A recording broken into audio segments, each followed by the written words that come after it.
अस्सलाम वालेकुम। आपका दोस्त, आपका भाई, आपका मेज़बान कादिर ख्वाजा आपकी खिदमत में हाजिर है। स्पोर्ट्स राउंडअप में आपको खुशामदीद कहते हैं। और पाकिस्तान सुपर लीग जिसका सबको इंतज़ार था वो बिलाखिर शुरू हो चुका है। सीज़न 10 गर्मा गर्म मैचेस का आगाज़ शुरू हो चुका है। लाहौर कलंदर ने पहले बैटिंग करते हुए 139 रन बनाए हैं और 140 रन का हदफ दिया है इस्लामाबाद यूनाइटेड को।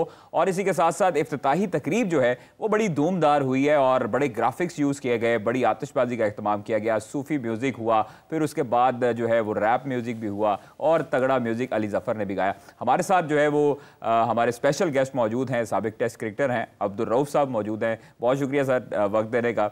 आपने पाकिस्तान सुपर लीग जो है वो गुज़श्ता सीज़न देखे हैं। इस मरतबा आपका दिल कर रहा था कि यार हाइप आपने सुनी थी पाकिस्तान सुपर लीग की कि सीज़न 10 है, इसको देखना है, लोगों को बड़ा इंतजार था। आज तो ओपनिंग सेरेमनी भी हो गई है सर। देखिए, मेरा ख्याल है कि जिस तरह की आगाज़ हुआ था पाकिस्तान सुपर लीग का, उस तरीके से ये पाकिस्तान की जो लीग है वो आगे बढ़ नहीं रही। और इसमें मेरा ख्याल है कि रिस्पॉन्सिबिलिटी तो आती है पाकिस्तान क्रिकेट बोर्ड के ऊपर कि क्यों उसको वो इतना बड़ा ब्रांड बनाने में अभी तक नाकाम रहे, जिसकी यानी कि इंडिया की जो IPL है उसके बाद सबसे बड़ा ब्रांड इसको कंसीडर किया जा रहा था और उसको एक टफ़ टाइम देने जा रही थी। मगर उसके बाद स्लोली और ग्रेजुअली थोड़ा सा इसमें डाउनफॉल आता गया।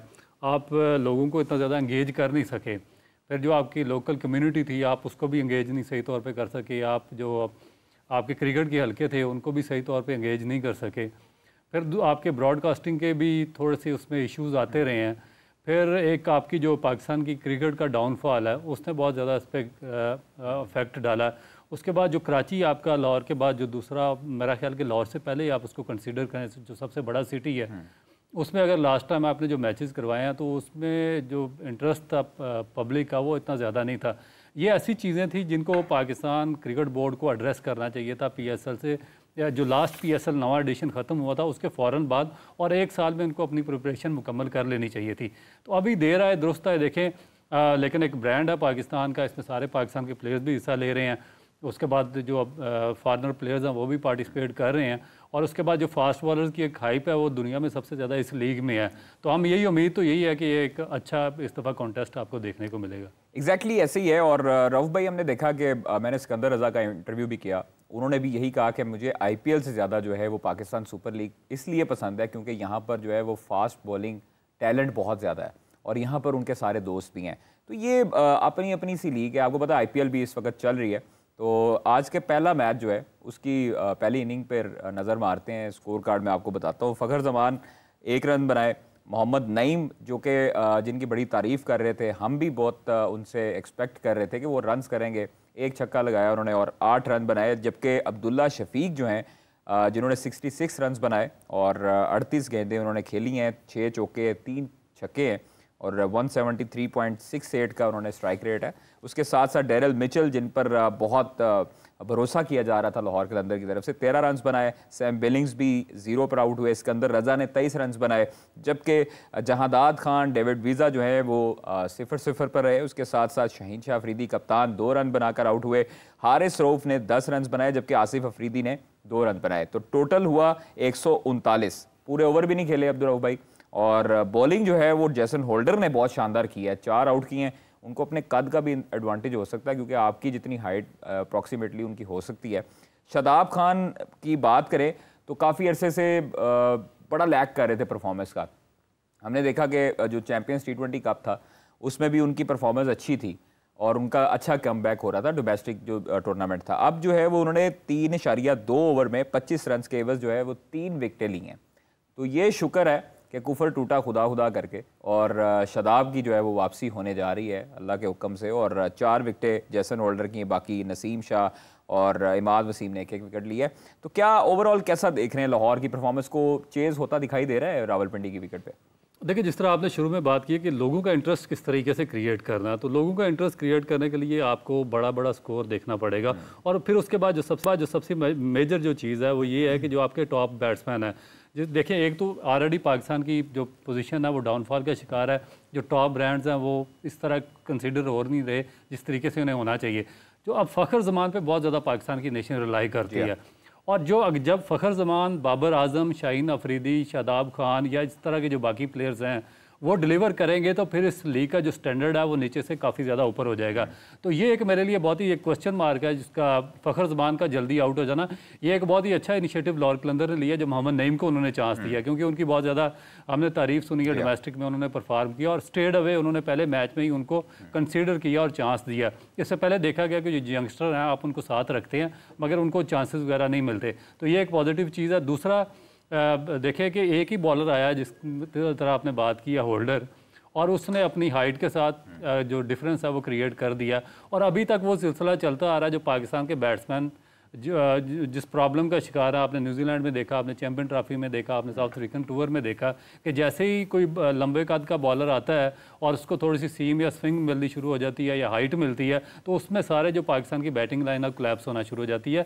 तो ये जो इंटरनेशनल इवेंट, ये जो इस तरह की आपकी डोमेस्टिक लीग्स हैं उसमें इंटरनेशनल प्लेयर्स अगर इस कैलिबर के आके खेलते हैं तो फिर हमारे प्लेयर्स को भी थोड़ा सा उन पर टाइम लेना पड़ेगा ताकि इंटरनेशनल स्टैंडर्ड्स को यहाँ पर ज़्यादा से ज़्यादा खेल कर जाएँ और वहाँ पर मीट करना शुरू हों। तो और अब देखिए एक और एक्सपेक्टेशन तो हमें है शाहीन अफरीदी से, हारिस रऊफ से, कि वो 138 अगर डिफेंड करेंगे तो मेरा ख्याल है कि एक बहुत ज़्यादा हाइप क्रिएट हो जाएगी। अच्छा, वो अब उनकी बॉलिंग में आप देखें तीनों जो फास्ट बॉलर हैं वो प्रॉपर फास्ट बॉलर हैं और तगड़े हैं और पाकिस्तान की तरफ से रिप्रेजेंट कर चुके हैं। अभी इनमें जमान खान नहीं है, हारिस रऊफ है, जहादात खान है, शहीन शाह अफरीदी है। फिर उसके साथ साथ इनको ऑलराउंडर डेविड वीज़ा की शक्ल में मिला। स्पिनर में आप देखें तो नईम भी बॉलिंग कर लेता है, नईम भी अच्छा ऑलराउंडर है, स्पिन अच्छी करता है। उसके साथ सिकंदर रजा है, आसिफ अफरीदी है। तो ये तीनों स्पिनर भी उनके तगड़े हैं, तीनों फास्ट बॉलर भी तगड़े हैं। उनकी बॉलिंग जो है, लाहौर ने हमेशा आपको पता है कि बॉलिंग की वजह से ही मैचेस ज़्यादा जीते हैं।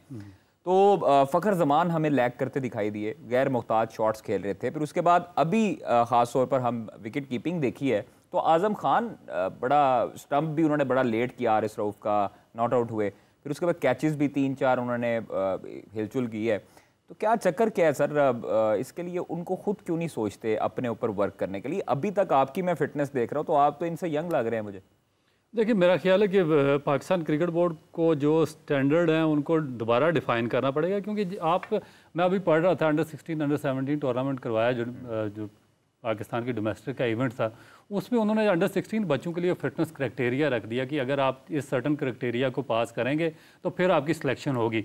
हालांकि उन बच्चों को पहले मेन स्ट्रीम लाइन में लाना चाहिए और उसके बाद उनको फिटनेस पे लेक्चर देना चाहिए और उनकी फिटनेस इंप्रूव करवानी चाहिए। मगर दूसरी जानब आप देखें, आपने ग्रेड 2 के लिए भी एक स्टैंडर्ड सेट किया कि ये सर्टन स्टैंडर्ड होगा फर्स्ट क्लास के लिए भी और हर लेवल पे डोमेस्टिक में। जो सबसे आपका बड़ा ब्रांड इस वक्त कंसिडर हो रहा है ये PSL, देखिए ये भी तो हमारा डोमेस्टिक इवेंट है, इसमें फिर क्यों कंप्रोमाइज की जा रही है? ये एग्जैक्टली $1 मिलियन क्वेश्चन है। यही हर बंदे के दिलों में और जहन में सवाल होता है। देखिए अगर बात करेंगे फिटनेस के हवाले से तो फिर ये सोचा जाता है कि उमर अकमल को फिटनेस की वजह से बाहर किया गया। तो फिर आप तो उमर अकमल के साथ आपने काफ़ी वक्त भी गुजारा है। इन लड़कों के बारे में थोड़ा सा बताएं, ये आमिर हो गया, उमर अकमल हो गया, मशदाद हो गया, इनके एटीट्यूड का वाकई प्रॉब्लम है? देखिए एक नाम साथ और शामिल करें, इमरान नज़ीर का। ओके। क्योंकि ये 4-5 मैंने इनके साथ बहुत टाइम गुजारा है। ये जो इमरान नज़ीर के साथ हम अंडर 19 में इकट्ठा हम शुरू हुए थे, उसके बाद आप अहमद शहजाद उस वक्त टीम में आया जब मैं पाकिस्तान टीम में कम बैक अपना किया था मैंने, और उसके साथ ये आए हैं मोहम्मद आमिर और उमर अकमल। इनका एटीट्यूड बहुत ही इंतहाई शानदार एटीट्यूड था और मैंने कभी भी नहीं देखा कि इन्होंने कुछ डिसरिस्पेक्ट किसी भी सीनियर के साथ की हो। तो लोग तो बड़ी उनके तो ऊपर तनकीद करते हैं रऊफ भाई। देखिए मेरे साथ बहुत अच्छे रहे हैं, मैंने अगर 1 घंटा भी इनके साथ बात की है तो इन्होंने मेरी बात सुनी थी। मगर आप पाकिस्तान क्रिकेट बोर्ड ने देखें कि जिस तरीके के इनको मेंटोर इनके ऊपर लगाए थे और जिस तरह के सीनियर, देखिए ये सारे लोग थे जो बाद में मुख्तलिफ स्कैंडल्स में पकड़े गए, जिन पर मुख्तलिफ एलिगेशन पाकिस्तान क्रिकेट बोर्ड के एंटी करप्शन यूनिट से आने शुरू हो गए थे। और ये पाकिस्तान क्रिकेट बोर्ड के जो लोग हैं जो हेल्म ऑफ अफेयर्स पर बैठे हुए हैं वो भी एग्जैक्टली जानते हैं, पाकिस्तान क्रिकेट बोर्ड का एंटी करप्शन यूनिट भी जानता है और सारे लोग जानते हैं कि कौन कौन लोग किस करैक्टर के हैं। फिर जब ऐसे करैक्टर के लोगों को आपने, इन जो बच्चे आपके टीम में यार इंतहाई एक्सट्रीमली टैलेंटेड थे, इन पे आपने उन पर मेंटोर लगा दिया, तो फिर आगे उनकी जो अपब्रिंगिंग इसी तरह की होनी थी कि उन्होंने सारा का सारा पाकिस्तान क्रिकेट का उन्होंने डिज़ास्टर करके रख दिया। और उसके बाद फिर आपने उन पे एलिगेशन उन बच्चों पे लगा दिया कि इनको बाहर कर दें और सबको उनको ख़त्म कर दिया कि हमारी बात नहीं सुनते, डिसरिस्पेक्ट करते हैं, ये फलानी चीज़ों में इन्वॉल्व है। तो उनको इस चीज़ पे लगाने वाले कौन है? ये असल क्वेश्चन तो ये है कि कौन सी जो लोग थे या सीनियर प्लेयर्स थे जिन्होंने उनको इस रास्ते पे लगाया। सबसे ज़्यादा तो उन पे करना चाहिए। और अफसोस की बात यह है कि वो लोग आज तक मौजूद हैं और अभी आज तक वही लोग मेंटोरिंग कर रहे हैं और उनकी लॉबी चल रही है, उनकी लॉबी चल रही है और दूसरे बच्चों का बेड़ा गर्क कर रहे हैं। आप यकीन करें, मैं ये नहीं कि मैं आपकी वजह से बोल रहा हूँ, मैं भी इनके साथ बैठा हूँ, वक्त गुजारा है। ये जिन क्रिकेटर्स के आपने नाम लिए हैं ये इंतहाई अच्छे लोग हैं और आज तक बंदे को मिल के जो है वो पता लग जाता है, ये आज तक इनकी हसरत में ये चीज़ें नहीं हैं। वो होता है ना कि आपको एक बज़ाहिर बंदा कुछ और नज़र आ रहा होता है और अंदर से कुछ और होता है, बट इनको आपको मिल के अंदाज़ा होता है ना हर बंदे को। तो ये जो लोग हैं आज तक जो पाकिस्तान क्रिकेट बोर्ड के साथ जुड़े हैं, इनकी आज तक किसी ने निशानदेही क्यों नहीं की, आज तक इनका पता साफ क्यों नहीं हुआ, ये साइंसदान हमेशा जुड़े क्यों रहते हैं यहाँ पे? देखिए ये उस वक्त होगा क्योंकि ये वो लोग कर सकते हैं जिनको डीप नॉलेज होगा, जिनकी डीप रूट्स होंगी सिस्टम में। जब आप ऊपर से, अब ये बेनिफिशरीज कैसे बनते हैं मैं आपको बताता हूँ। प्रॉब्लम क्या आ रहा है? प्रॉब्लम ये आ रहा है कि जब आप किसी को चेयरमैन को चेंज करते हैं या नया चेयरमैन लाते हैं तो उसको डीप रूट्स का नहीं पता, उसको पीछे पाकिस्तान क्रिकेट की पीछे 25 से 30 साल की हिस्ट्री का नॉलेज नहीं है। उसको ये नहीं पता कि ये लोग क्या क्या गुल खिलाते रहे हैं, इन लोगों ने पाकिस्तान क्रिकेट में क्या बर्बादी की है, इन्होंने यंगस्टर्स को कितना तबाह किया, इन्होंने पाकिस्तान क्रिकेट को कितना ज़्यादा डैमेज किया, फिर इनकी जो एजुकेशन है वो क्या, फिर इनकी आपस में जो ग्रुपिंग रही है वो क्या रही है। ये एक माफिया, एक पूरा ग्रुप है जो कि अपने आप जो इनिशिएट करता है। और ये बेनिफिशरीज कैसे बनते हैं? मसलन के ये जो करंट चेयरमैन है, इनको अब उन्होंने भी वही लोग सारे के सारे पूरे का पूरा ग्रुप सारा साथ लगा लिया, मीडिया पे भी वही बैठे हुए हैं, कोचिंग भी वही कर रहे हैं, अंदर वो जो नेशनल एकेडमी में भी वही हैं, जो आपकी जो फ्रेंचाइज है उनके साथ भी वही लोग जुड़े हुए हैं। अब होता क्या कि अब देखें कि मोहसिन नकवी साहब जिस तरह के अब सारा का सारा ब्लेम उनके ऊपर आ रहा है और पूरे पाकिस्तान में हर बंदा उन पे अब पॉइंट आउट कर रहा है कि इनकी वजह से काम खराब हुआ। भाई मोहसिन नकवी की वजह से कैसे काम खराब हो सकता है? आपने उन्होंने क्या किया? उन्होंने तो क्रिकेटर्स का एक ग्रुप लगाया है कि भाई आपने ये सारे काम सही करने हैं और उसी ग्रुप ने दोबारा सारे का सारा बर्बाद करके सारी ब्लेम आ गई मोहसिन नकवी पे। अब होगा क्या? अब वो ग्रुप कैसे बेनिफिशरी होगा? जो नया चेयरमैन आएगा उसको मजबूरन उसी ग्रुप को लाना पड़ेगा क्योंकि मीडिया पर भी वही बैठा हुआ, लॉबी उनकी बनी हुई है, क्रिकेट बोर्ड के अंदर भी लॉबी इन्हीं की बनी हुई है, टेस्ट मैचेस में बदकिस्मती से उन्होंने खेले हुए हैं, पूरे का पूरा आपका जो है फ्रेंचाइज सिस्टम है वही कैप्चर उन्होंने किया हुआ है। तो नया चेयरमैन आएगा, फिर वो लॉबी एक नई क्रिएट करेगा, यही लोग दोबारा आएंगे, उसको जलील कराएंगे 6 महीने 1 साल के बाद, फिर वो अगला चेयरमैन चेंज होगा। फिर ये तो उसी जगह पे मौजूद हैं, इनको तो कभी इनमें से आपने देखा कभी कोई अपनी जगह से हटाओ? तो ये प्रॉब्लम आ रहा है मेरा ख्याल। देखिए पाकिस्तान क्रिकेट बोर्ड में कुछ ऐसे लोग भी हैं जो फ़ोन नहीं उठाते प्लेयर्स का। सर आप भी उनको जानते होंगे और आप भी उनको शायद ईमेल और फ़ोन करते होंगे, वो आपके भी रिप्लाई नहीं देते होंगे, जिनसे पाकिस्तान क्रिकेटर्स जो है वो क्रिकेट बोर्ड तो क्रिकेटर से चलता है ना सर, आपके किसी नाम से या आपके मैनेजरियल स्टाफ से नहीं चलता, आपके क्रिकेटर से क्रिकेट बोर्ड चलता है। तो वो जो क्रिकेटर्स जिनको एनओसी चाहिए होता था, जिन्होंने शिकायत लगाई तो उन पर जो है वो पाबंदी का सामना करना पड़ा, उसकी जो है खिलाफ लॉबी स्टार्ट की गई, उनके कमरे में बड़ी बड़ी एजेंट्स की, प्लेयर के एजेंट्स की मीटिंग्स होती रहीं। अब वो ही हमेशा सुरखरू हो रहे हैं। और क्या ऐसी चीज़ थी, क्या ऐसी गीदड़ सिंगी है जो वो आज तक हर चेयरमैन को गुलदस्ता पेश करते हैं, उनके साथ रहते हैं? मुझे समझ नहीं आती। वैसे रऊफ भाई इसका थोड़ा सा रोशनी डाले कि ये हो क्या रहा है पाकिस्तान में? देखिए ये एक मेरा ख्याल है कि बड़ी एक लंबी स्टोरी है और एक इंतहाई एक्सट्रीमली मेरा ख्याल है कि एक सैड स्टोरी है पाकिस्तान क्रिकेट की कि ये जो हेल्म ऑफ अफेयर्स पर जिन लोगों को बिठाया हुआ है ये डिज़र्व करते ही नहीं है, ना इनमें कोई एबिलिटी है। आप देखें कि अभी जो आपकी PSL है इसका सीज़न शुरू हो गया, आपने मुझे बताया कि 1 साल के अंदर अंदर क्या प्रिपरेशन की।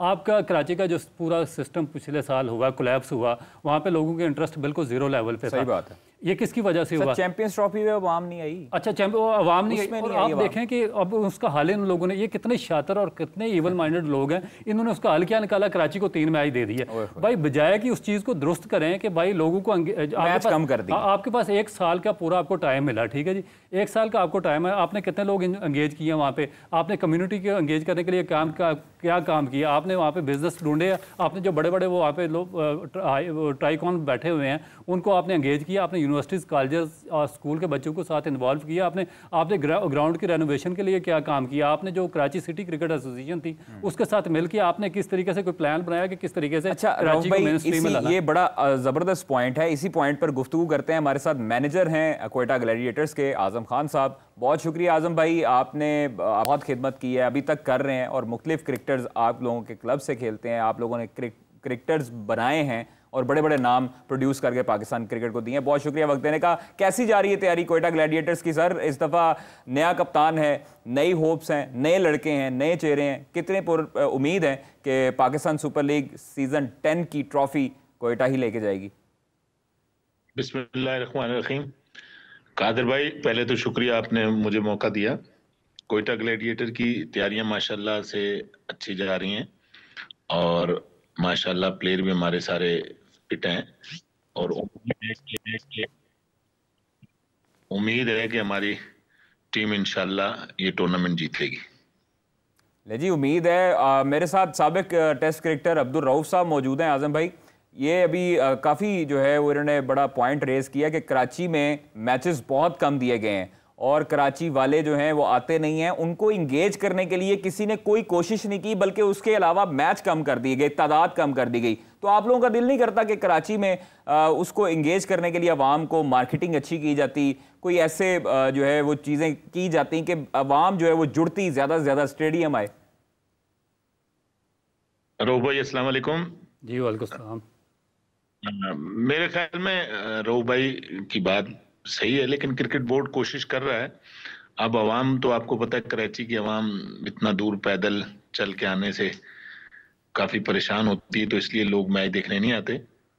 क्रिकेट बोर्ड कोशिश कर रहा है कि लोग आए और इस दफा आप देखेंगे इंशाल्लाह कराची में कोयटा ग्लैडिएटर के मैच में तो लोग आएंगे, मुझे उम्मीद है।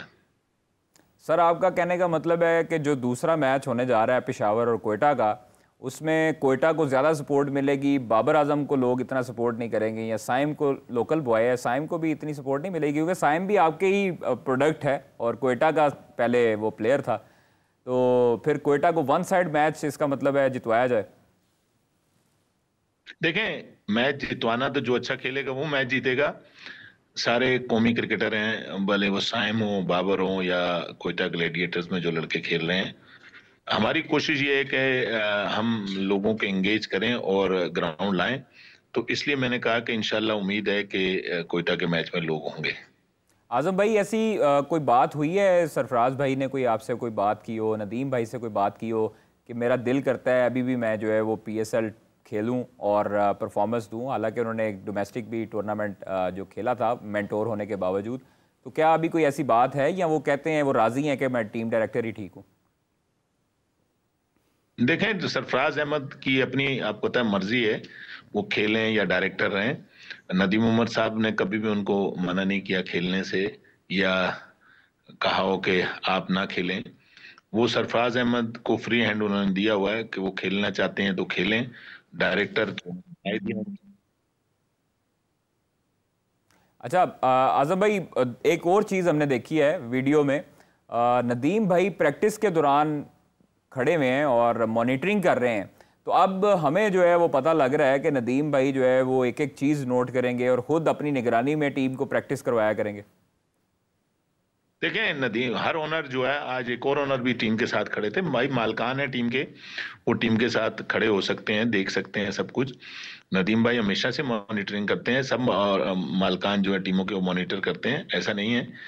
वो प्लेयर्स आपको आए थे तो उनको मिलने के लिए गए थे, सब प्लेयर्स से उनकी मुलाकात रही। अच्छा, बिल्कुल। और आप लोगों के पास हमने देखा है कि बड़े सीनियर क्रिकेटर्स भी मौजूद हैं आपके स्क्वाड में। शुएब मलिक हैं, उसके बाद फ़हीम अशरफ हैं, काफ़ी ऐसे प्लेयर हैं जो पाकिस्तान की नुमाइंदगी कर चुके हैं। आपको किस प्लेयर से ज़्यादा तवक्कुआत हैं कि ये प्लेयर जो है वो हमें हमारा मैच विनर साबित हो सकता है? कादर भाई, जितने प्ले लिए हमने, वो सबसे उम्मीद है कि इंशाल्लाह कोई ना कोई तो हमें मैच जिताएगा ही। और आपको पता है, जब टीम बनती है तो सबसे उम्मीद लगा के ही बनाते हैं कि भाई ये प्लेयर है, ये टीम के लिए अच्छा होगा और अच्छा करेगा, तो इसीलिए उसको टीम का हिस्सा बनाया जाता है। आजम भाई, आपने इफ्तिताई तकरीब देखी है, कैसी लगी आपको? नहीं, इफ्तिताई तकरीब मैं नहीं देख सका, और हमारी थोड़ी मीटिंग चल रही थी टीम की, तो मैं उसको नहीं देख सका। तो सऊद पर हमने एक सऊद का गुज़श्ता रोज़ इंटरव्यू किया और बड़ा वो भी मुतमईन था कि कोयटा ग्लैडिएटर जो है वो इस मरतबा मायूस नहीं करेगी और जीतेगी मैचेस और टूर्नामेंट भी जीतेगी। कप्तान बनाने के हवाले से कैसे फ़ैसला किया, क्या आया जहन में कि सऊद को ही कप्तान होना चाहिए? देखें, सऊद जो है वो कराची रीजन की कप्तानी कर चुके हैं, और उनकी कप्तानी में टीम जो है वो टूर्नामेंट जीती है, T20 जीती है, एक ट्रॉफी जीती थी। तो इसलिए सऊद हमारे पास कोयटा ग्लैडिएटर में खेल रहे थे कई सालों से। तो हमने कहा कि कोयटा इस दफा कप्तान इनको नदीम उमर साहब ने बनाया, और इंशाल्लाह उम्मीद है कि उनसे कि वो अच्छा करेंगे टीम के लिए। थैंक यू वेरी मच जी। आजम खान हमारे साथ मौजूद थे रऊफ साहब, और कहा है कि जी सऊद शकील कराची की भी नुमाइंदगी करता रहते थे, और कैसा देख रहे हैं सऊद का डिसीजन? वैसे मुझे बजाते तौर पर खुद जो है वो ये अच्छा डिसीजन लगा है कि आपने सरफराज को 9 एडिशन में कप्तान बनाए रखा, अच्छी इज्जत दी, तो उसको जो है वो अब नए लड़के पर भरोसा करना चाहिए था। देखिए, मेरा तो ख्याल है कि बहुत ही इतना लंबा चांस नहीं देना चाहिए, क्योंकि आप कौन सा कोई आप जिम्बाब्वे हैं या कीनिया है या कोई नेदरलैंड है कि आप कुछ सर्टन प्लेयर्स हैं उनको ही लटका के चलते जा रहे हैं और 10-10 साल उनको लमका के रखते हैं। आपके 25 करोड़ तो आपकी आबादी है, इवन कि आप तो ऑस्ट्रेलिया से बहुत ऊपर है। न्यूजीलैंड की आबादी कितनी है? 1 करोड़ भी आबादी नहीं होगी है। तो वो तो रिप्लेसमेंट करते रहते हैं। तो आपके 25 करोड़ है, और फिर उसके बाद सबसे एक ही गेम आपकी है जिसको पूरा पाकिस्तान खेलता भी है और देखता भी है। तो आप इनको किस लिए लिंगर ऑन करते हैं? यही सबसे बड़ा डिजास्टर है पाकिस्तान क्रिकेट का, कि आपको रिप्लेसमेंट पे जाना पड़ेगा। जितने भी आपके टॉप क्लास प्लेयर्स हैं, चाहे वो कोई कैप्टन है, बॉलर है, स्पिनर है, बैट्समैन है, आपको चाहिए कि उनके पीछे 3-3, 4-4 रिप्लेसमेंट उनकी रखनी चाहिए हर टाइम पे। फिर ये होगा कि जो आपकी पाकिस्तान टीम का डाउनफॉल है, इस तरह डाउनफॉल नहीं होगा कि आप तीनों फॉर्मेट में बिल्कुल नीचे चले जाएं। सर, पाकिस्तान का डाउनफॉल जो है वो न्यूजीलैंड के खिलाफ जो स्क्वाड था, पहले तो सिलेक्शन कमेटी का बताएं कि स्क्वाड ठीक था।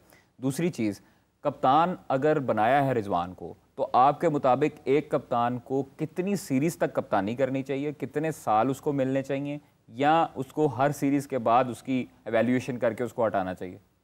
देखिए, इस तरीके से नहीं आप क्रिकेट चला सकते।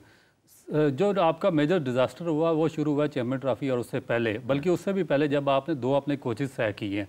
देखिए, आप लेके किस तरीके से आए। जब कोई भी नहीं आना चाह रहा था, आपने दोबारा रिक्वेस्ट की मिकी आर्थर को, उससे ज्वाइन किया। फिर आपने उसके साथ इतना रॉन्ग कॉन्ट्रैक्ट साइन किया कि वो इंग्लैंड में बैठे होगा और यहाँ पे पाकिस्तान की टीम खेल रही होगी और वो कोच करेगा। फिर आप वर्ल्ड कप जो इंडिया में हुआ उसमें आपका डिजास्टर हुआ, फिर वहाँ से आपने चेंज करके गैरी क्रिस्टन को लाए हैं। फिर आपकी ये वहाब रियाज, यूसुफ वगैरह, रज़ाक, जो एक मस्करों की सिलेक्शन कमेटी बनाई थी, इनके ज़रिए आपने वो टीम सेलेक्ट करवाई वर्ल्ड कप के लिए।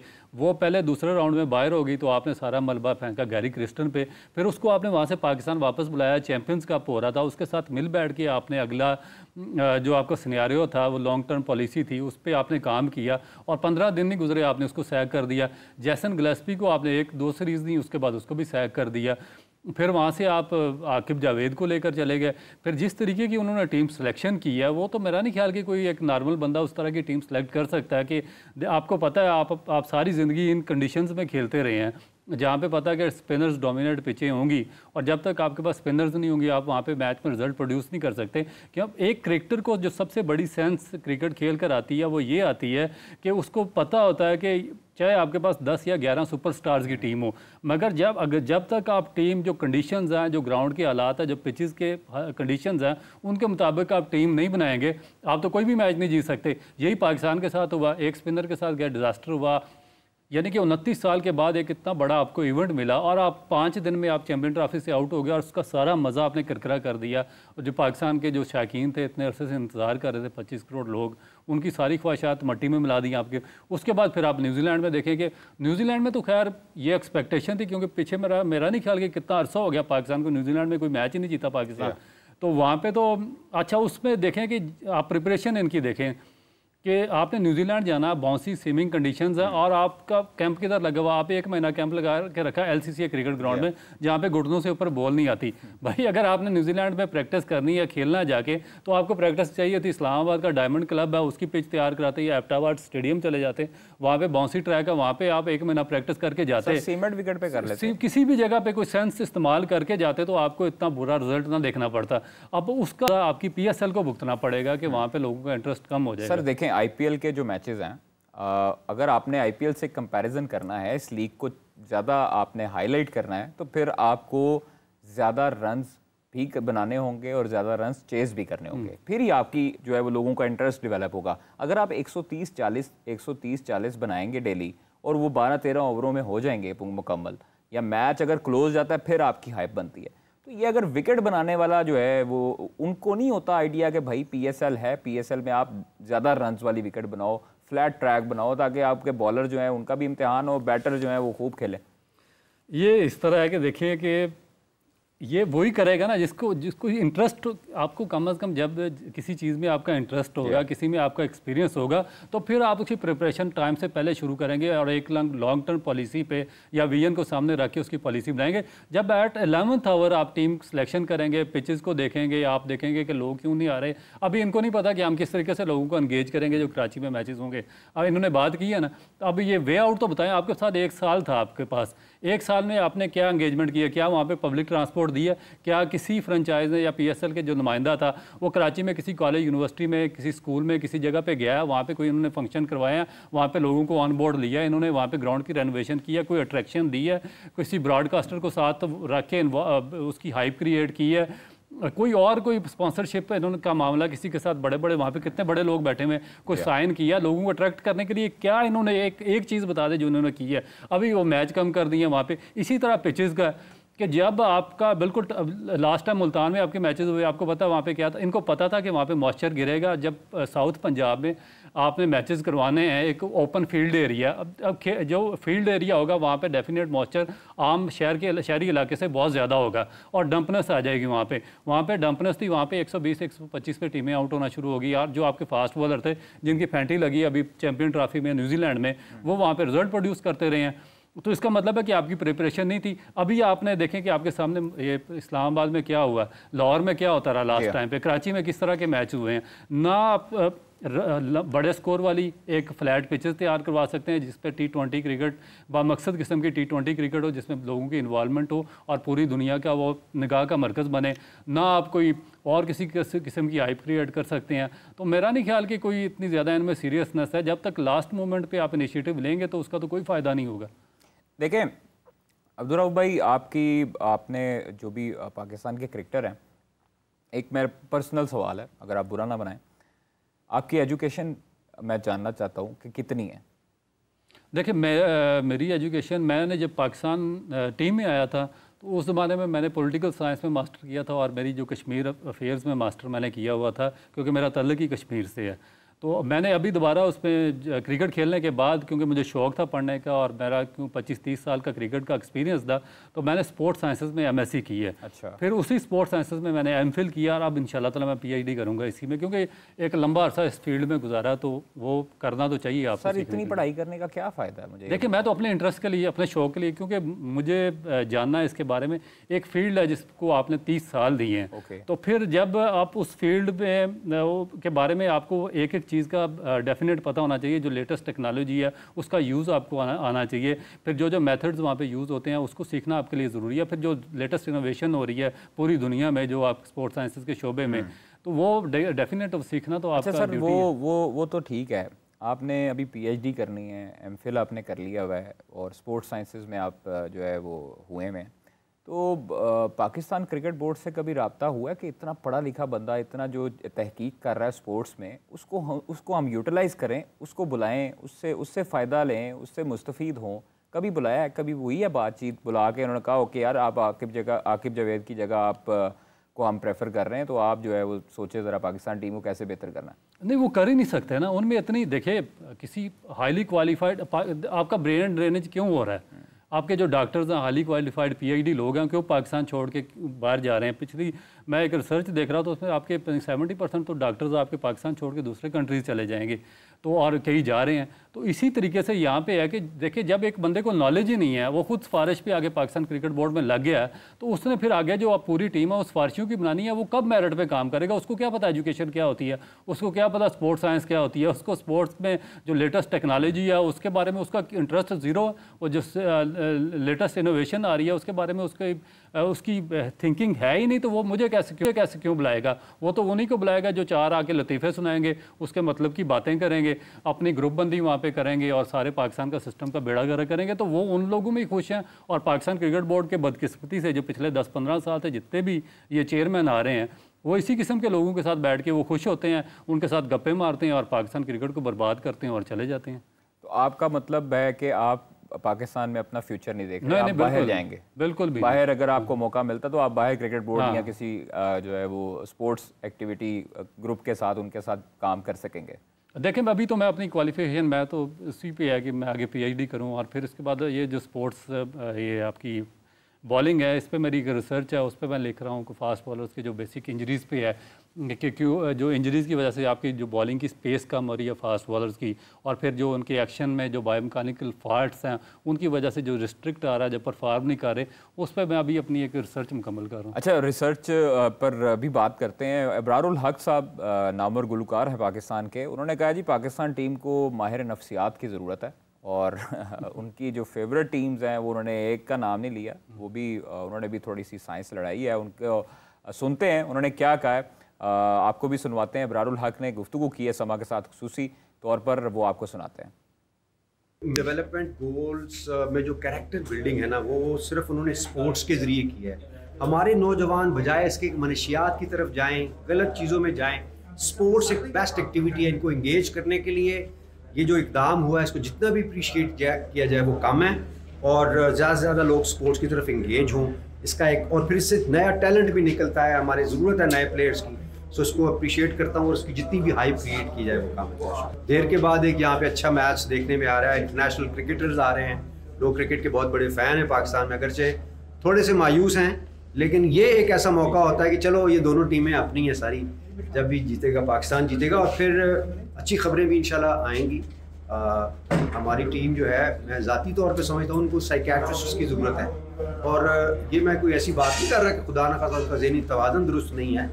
ये ज़हनी सेहत के लिए और समझ लें कि पूरी दुनिया के अंदर ये ट्रेंड है कि अपनी अपनी साइकोलॉजिस्ट या साइकियाट्रिस्ट टीम्स के पास होते हैं जो उनको मोटिवेट करते हैं, उनको पंप अप करते हैं, और फिर उनकी, और अगर इसमें अगर आपके पास कोई कप्तान ऐसा नहीं है, जैसे माजी में कुछ ऐसे कप्तान आए थे कि वो टीम को जोड़ के रखते थे वो सारे, तो अगर वो नहीं भी है तो आप कम से कम साइकियाट्रिस्ट को हायर करें ताकि वो उनका हौसला ना गिरने दें। प्रेशर बहुत बड़ा किरदार अदा करता है गेम के अंदर, वो ख़त्म होकर दिलेर होकर खेलें। हमारी पाकिस्तानी कौम भी तो शुरू हो जाती है ना ट्रोलिंग करना।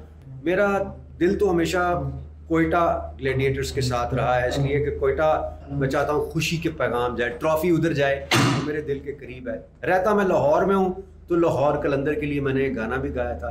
इस्लामाबाद मेरी तालीम हुई, पढ़ा यहाँ पे है, तो इस्लामाबाद के लिए भी दिल धड़कता है। हर मुल्क मुल्क के मास्त, मुल्क के खुदाए मास्त, और मैंने सहारा का आगाज़ किया था मुल्तान शरीफ से, तो ये सारी टीमें मेरी हैं, जो भी जीता मैं जीता। देखिए जी, अब्दुल रऊफ भाई उन्होंने बड़ा एक सियासी बयान दिया है। उन्होंने कहा जी लाहौर मेरी फेवरेट टीम है, इस्लामाबाद से मैं पढ़ा हूँ और कोयटा मेरी जो है वो भी फेवरेट टीम है। तो उन्होंने सारी जो है वो टीमें मिक्स कर दी। और साइकेट्रिस्ट का उन्होंने कहा है जनाब, वही आप जो कहते हैं कि माहिर नफ्सियात की ज़रूरत है, तो वाकई इनको माहिर नफ्सियात की ज़रूरत है या साइंसदान काफ़ी हैं पाकिस्तान क्रिकेट बोर्ड में? नहीं, डेफिनेट होती है, बिल्कुल उन्होंने दुरुस्त बात की है, क्योंकि खुद पढ़ाते रहे हैं ना, मैं इनको जानता हूँ यूनिवर्सिटी लेवल से, उस ज़माने में भी ये हमारी यूनिवर्सिटी में भी आया करते थे, तो वो उन्होंने बड़ी एक सही बात की है। देखिए, ये एक होता है स्ट्रेस और एंग्जाइटी का लेवल हो जाता है, फिर वो डिप्रेशन बन जाता है। तो ये इन चीज़ों को काउंटर करना बहुत ज़रूरी है। एज ए साइकोलॉजिस्ट आपके पास होना चाहिए, वो आपको अच्छे तरीके से वो जो प्लेयर्स हैं उनकी अपब्रिंगिंग करेगा, उनको काफ़ी चीज़ों को हैंडल करना सिखा देता है। फिर होता क्या कि आपका देखें कि एक अरोजल लेवल होता है जो कि किसी भी स्पोर्ट्समैन के लिए बड़ा ज़्यादा ज़रूरी होता है, मगर उसका एक सर्टन लेवल होता है। जब वो अपने मैक्सिमम ऑप्टिमल लेवल पे चला जाता है, उसके बाद वो इंतहाई ख़तरनाक हो जाता है।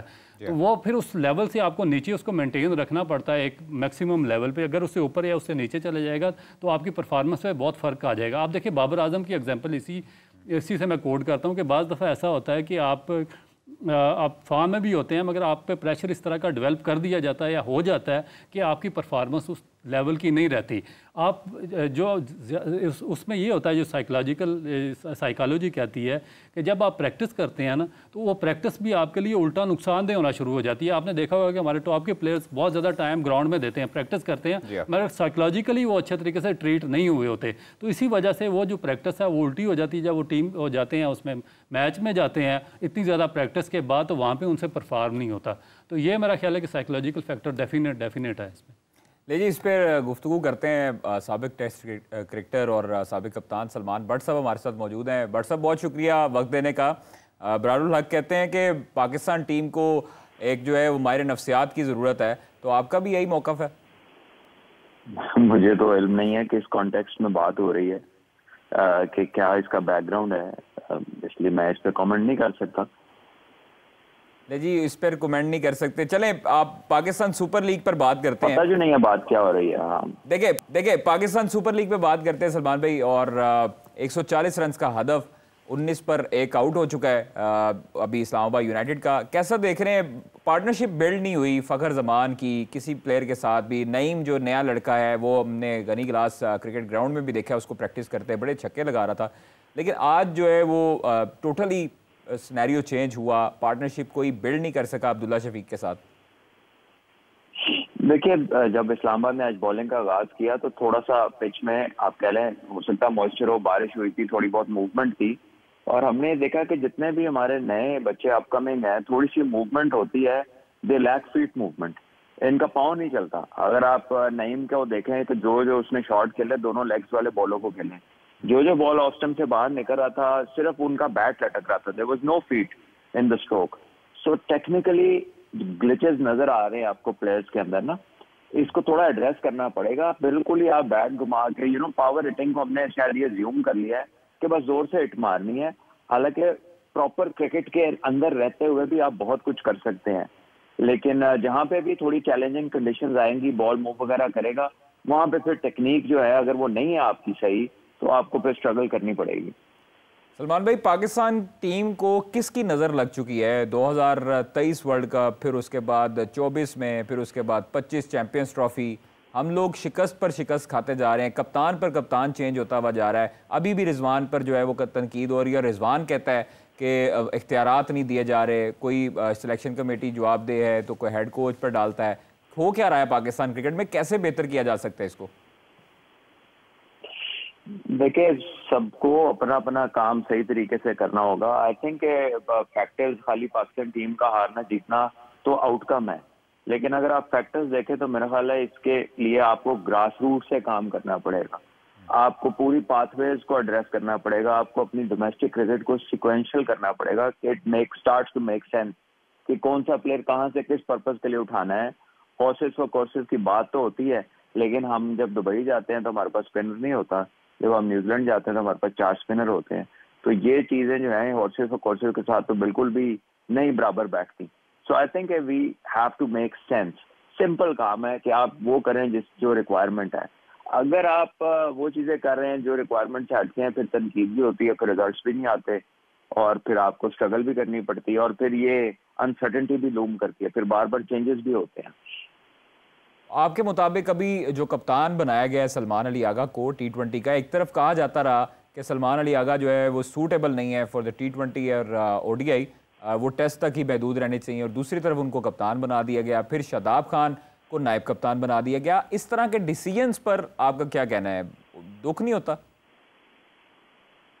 देखिए, सलमान आगा को अगर आप देखें लेटली उसने हर क्रिकेट में परफॉर्म किया है, और हमारे यहाँ कोई ऐसा कह लीजिए कि we do not plan captains, we do not plan leaders। Grass root से जब मैंने बात की ना कि सिक्वेंशियल क्रिकेट क्या है, तो उसमें बड़ी डिटेल है।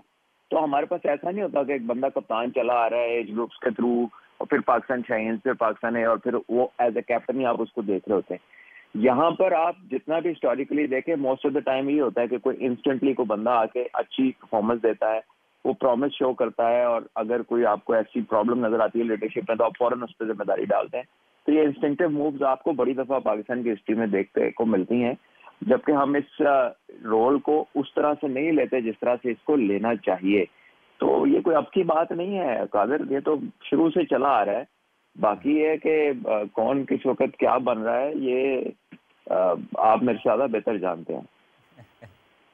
अच्छा, लास्ट क्वेश्चन आपसे पूछते हैं। पाकिस्तान का मिडिल ऑर्डर का हमेशा से प्रॉब्लम रहा है। एक वक्त था जब आप लोग खेलते थे तो दरमियान में शुएब मलिक होते थे, यूनस खान होते थे, मोहम्मद यूसुफ होते थे, उमर अकमल थे। तो ये खला कैसे पूर किया जा सकता है सलमान भाई? मिडिल ऑर्डर का मसला हमेशा से ही रहा है पाकिस्तान का, चाहे वो T20 हो या ODI हो या टेस्ट हो। देखिए, पाकिस्तान की जो लेटली अगर आप क्रिकेट को देखें, स्पेशली बैटिंग को, ये बहुत ज्यादा बज वर्ड्स पे चली गई है, और वो बज वर्ड्स क्या है? Intent, strike rate, power hitting. ये टेक्निक से और गेम अवेयरनेस से और बैटिंग की जो मेंटल साइड है उससे बिल्कुल दूर लेके गए हम लोग बच्चों को पिछले कुछ सालों में। और बहुत सारे फैंसी कैरेक्टर्स आए हैं इस एनवायरनमेंट के अंदर क्रिकेट की, कि जो आके सिर्फ इन्हीं चीज़ों पर जोर दे रहे हैं और जो बेसिक्स हैं गेम के उसके ऊपर बात नहीं करते। मसला अगर आप एक फास्ट बॉलर है, उसके यॉर्कर की बात हो रही है, उसकी स्पीड की बात हो रही है, उसकी लाइन लेंथ की बात नहीं हो रही, उसकी रिस्ट पोजीशन की बात नहीं हो रही, उसकी सीम और स्विंग की बात नहीं हो रही। इसी तरह बैट्समैन है तो बात हो रही है कि जो लंबे छक्के मारता है, बात हो रही है कि जी कितना तेज खेलता है, ये बात नहीं हो रही कि कितनी बड़ी इनिंग खेलता है, मैच जिता सकता है, प्रेशर ले सकता है, ठीक है, मुश्किल कंडीशन में परफॉर्म कर सकता है। तो हमने जो लोगों को जज करने के अपने जो तरीके हैं ना, उसको हमने तब्दील कर दिया, और जिस तरफ हम ले गए हैं ऐसा लगता है कि हम बेसिक गेम से बहुत दूर जा रहे हैं। बहुत शुक्रिया सलमान भाई। पाकिस्तान क्रिकेट में क्या हो रहा है, कैसे बेहतर किया जा सकता है? सलमान भट्ट साहब की बात नहीं है सर, इत्तेफाक करते हैं उनकी गुफ्तगू से। देखिए, मैं इससे भी थोड़ा सा पीछे जाता हूँ कि आपके पास आप क्यों इस तरफ जा रहे हैं T20, जिसने कहा ना टेक्निक नहीं है और ये चीज़ें सिखा रहे हैं और ये चीज़ें सिखा रहे हैं, तो उस पर जा क्यों रहे? क्योंकि आपका जो शॉर्ट फॉर्मेट है T20, उसमें पैसा बहुत ज़्यादा आ गया। ठीक है, पैसा कमाना आपका राइट है, जितना ज़्यादा आप पैसा कमाएंगे उतना ज़्यादा आप लगाना भी चाहिए। आपको लगाना किस पे चाहिए? डेवलपमेंट पे लगाना चाहिए। डेवलपमेंट पे कहाँ पे लगाना चाहिए? जहाँ से 99% आपका टैलेंट आ रहा है। 99% आपका टैलेंट कहाँ से आ रहा है? आपका 99% टैलेंट आ रहा है क्लब से। मुझे बताएं कि PSL के शेयर से, या जितना PSL से इन्होंने कमाई की है पाकिस्तान क्रिकेट बोर्ड ने, या बाकी से रेवेन्यू जनरेट किया, कितना पैसा क्लब क्रिकेट में गया जो जहाँ से 99% आपका प्लेयर पैदा होता है। तो बेसिकली जब आप इन चीज़ों को निगलेक्ट कर देंगे, ग्रास रूट को, बेसिक इंफ्रास्ट्रक्चर को, ग्राउंड ख़त्म हो गया, प्लेयर्स की बेसिक ख़त्म होगी, उनके पास जो नेसेसिटीज़ थी, चीज़ें इतनी ज़्यादा महंगी होगी, स्पोर्ट्स की खरीदने की अहलियत ख़त्म हो गई है, इन्फ्लेशन आसमान पे चली गई है। आपने ना स्कूल क्रिकेट ऑर्गेनाइज़ किया, ना कॉलेज क्रिकेट किया, ना यूनिवर्सिटी किया, ना क्लब क्रिकेट किया, उस पर आपने पैसा लगाना ही बिल्कुल ख़त्म कर दिया। आपका सारे का सारा आप चले गए, उस पर फोकस चला गया T20 पे। अब हो क्या रहा है कि आपकी फर्स्ट क्लास क्रिकेट स्ट्रक्चर बिल्कुल डाउन चला गया। ये जो बाकी कंट्री जहाँ पे प्लेयर्स अच्छे आ रहे हैं ना, न्यूजीलैंड, इंग्लैंड, ऑस्ट्रेलिया, इंडिया, इनका फर्स्ट क्लास स्ट्रक्चर बहुत ज़्यादा स्ट्रॉन्ग है। इतना ज़्यादा स्ट्रॉन्ग है कि जितना T20 पे पैसा लगा रहे हैं इतना उस पर भी लगा रहे हैं। उनके हर टाउन में ग्राउंड, हर टाउन में, इस वजह से वो एक फार्मेट से दूसरे फार्मेट में छलांग नहीं लगाते हैं। जिस तरह मैं आपको एग्जाम्पल इसकी देता हूँ, साहिबजादा फरहान की। आपका टॉप क्लास प्लेयर है, फर्स्ट क्लास में जो कितने अरसे से वो परफॉर्म कर रहा है, कामरान नेशनल T20 का। देखिए, अब उसको गियर शिफ्ट करके T20 की तरफ जाना पड़ा, क्योंकि उसको पता है कि मैं अगर फर्स्ट क्लास क्रिकेट 10 साल भी खेलता रहा हूँ तो मैं तो उसके नज़दीक भी नहीं पहुँच सकता जितना मैं अगर PSL का एक सीज़न खेलूँगा। तो जब आपने इतना बड़ा डिफरेंस क्रिएट कर दिया तो फिर आपके पास टैलेंट कब आएगा या कहाँ से आएगा? ना आपके पास कोई बॉलर रहेगा, ना स्पिन बॉलर रहेगा, ना बैट्समैन रहेगा। सर आप यकीन करें कि मैं जब लाहौर कलंदर्स की अभी ट्रेनिंग चल रही थी गनी क्लास ग्राउंड DHA में, तो वहाँ पर मैं जाता था उसकी कवरेज के लिए। तो वहाँ पर जब मैं ट्रेनिंग देख रहा था तो मुझे वहाँ पर सुनाई ये दिया कि इनका एक लड़का है मोमिन, जो चाइना मैन है, लाहौर कलंदर्स का स्क्वाड का हिस्सा है, और उस बेचारे के पास आप ये देखें कि वो इतना टैलेंटेड है। उसकी बॉलिंग मैंने देखी है, बहुत उम्दा बॉलर है, और जिस तरह सुफियान मुकीम है उसकी ही कॉपी नज़र आती है। उसके पास ना बैट था ना किट बैग था। तो आप ये देखिए, जब प्लेयर्स आपके जो लड़के इतना टैलेंट होने के बावजूद जो चीज़ें अफोर्ड नहीं कर सकते, फिर उसको लाहौर कलंदर्स ने, शाहीन शाह अफरीदी ने उसको हाईलाइट किया, और शाहीन अफरीदी ने ही उसको बैट दिलवाया और किट बैग दिलवाई।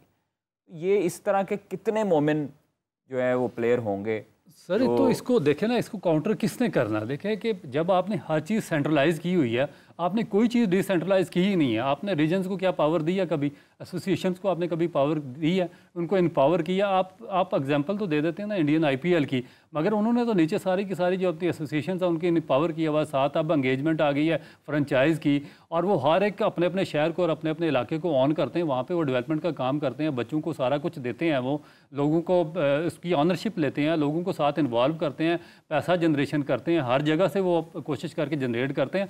हमने तो हर चीज़ को सेंट्रलाइज करके अपने पास रखा हुआ है। यहाँ से ही हम कोच भेजते हैं, यहाँ से ट्रेनर भेजते हैं, यहाँ से ही पैसा भेजते हैं। अगर पाकिस्तान क्रिकेट बोर्ड यहाँ से पैसे ना भेजे तो आप क्लब का एक मैच नहीं करवा सकते, डिस्ट्रिक्ट का एक मैच नहीं करवा सकते, ना आपका रीजन का कोई टीम बना सकता, ना कुछ कर सकता। अब मुझे बताएं कि एक ऐसा कंट्री जिसमें 80% लोग खत्ते गुर्बत की लाइन से नीचे ही ज़िंदगी गुजार रहे हूँ, तो वो अपने बच्चे को 1,80,000 या 80,000 रुपये का वो बैट कहाँ से लेकर देंगे? वो 50,000 के स्पाइक्स किधर से खरीद कर देंगे अपने बच्चों को? तो ये एक पाकिस्तान क्रिकेट बोर्ड का काम है कि भाई ये जितना पैसा यहाँ से फंड जनरेट कर रहे हैं IPL से, वो डिस्ट्रीब्यूट, जब तक आप वेल्थ को PSL से। जब तक आप जो वेल्थ की डिस्ट्रीब्यूशन है वो प्रॉपरली नहीं करेंगे ऊपर से नीचे तक, तो आपका सिस्टम आगे जनरेट, आप कैसे पाकिस्तान क्रिकेट टीम के प्लेयर्स को 1-1 करोड़ 2-2 करोड़ और मेंटोर को 50-50 लाख या 1-1 करोड़ रुपया दे रहे हैं और सैलरीज दे रहे हैं पाकिस्तान क्रिकेट बोर्ड में बैठे हुए, ये जो AC DC यहाँ पे लगे हुए हैं, जो अपने जो जेन्युइन ओहदों पे सरकारी मुलाजमत पे 1 लाख तनख्वाह डिजर्व नहीं करते, वहाँ पे 20-20 लाख रुपया तनख्वाह पाकिस्तान क्रिकेट बोर्ड से ले रहे हैं। और उसी पाकिस्तान क्रिकेट बोर्ड जिनके कंधों पे खड़ा है, जिन बच्चों के जहाँ से क्रिकेट जनरेट होगी तो पाकिस्तान क्रिकेट बोर्ड की बुनियादें खड़ी रहेंगी, उन बच्चों पे, उन क्लब पे आप 1 रुपया लगाने को तैयार नहीं है, तो फिर कैसे आपका सिस्टम आगे बढ़ेगा? देखिए, ये सिस्टम अल्लाह करे कि अच्छे तरीके से आगे बढ़े। अब्दुल रऊफ साहब हमारे साथ मौजूद रहे और बड़ी ज़बरदस्त गुफ्तगू की है, और चेयरमैन पाकिस्तान क्रिकेट बोर्ड और पाकिस्तान क्रिकेट बोर्ड के तमाम ओहदेदारान से मेरी ये हम्बल रिक्वेस्ट है कि जो पढ़े लिखे क्रिकेटर्स होते हैं, जो इसमें तहकीक कर रहे होते हैं, उनसे मुस्तफ़ीद हुआ करें, उनसे फ़ायदा लिया करें और उनको बुलाकर ख़ास तौर पर इज़्ज़त भी दिया करें। तो इसी के साथ आप लोगों से इजाज़त चाहता हूँ। कल आपसे फिर इंशाल्लाह मुलाकात होगी। अपने मेज़बान कादिर ख्वाजा, अपने भाई कादिर ख्वाजा को दीजिए इजाज़त। अल्लाह हाफ़िज़।